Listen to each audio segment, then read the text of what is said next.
នារីក្លាហានក្របបែកទម្លាក់ពីយន្តហោះប្រភេទ M117 ទម្ងន់ជិត400គីឡូក្រាមត្រូវបានដកបន្សាបដោយសុវត្ថិភាព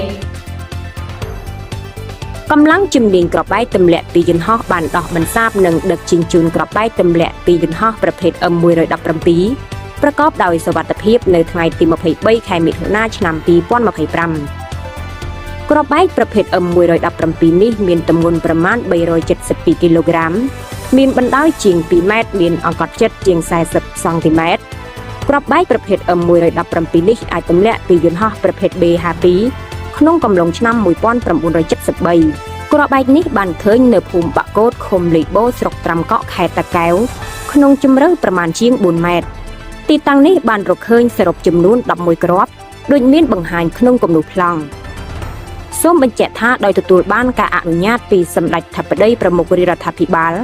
អង្គភាពស៊ីម៉ាក់បាននឹងកំពុងស្រាវជ្រាវផ្ទៀងផ្ទាត់ទិន្នន័យការទម្លាក់គ្រាប់បែកនៅកម្ពុជាលើទីតាំងប្រមាណជាង230,000ទីតាំងក្នុងក្របខ័ណ្ឌទូទាំងប្រទេសនិងរៀបចំប្រព័ន្ធទិន្នន័យជាតិ AI សម្រាប់គ្រប់គ្រងនិងដោះស្រាយវិបត្តិគ្រាប់បែកសំណល់សង្គ្រាមធានាសុវត្ថិភាពប្រជាជនកម្ពុជា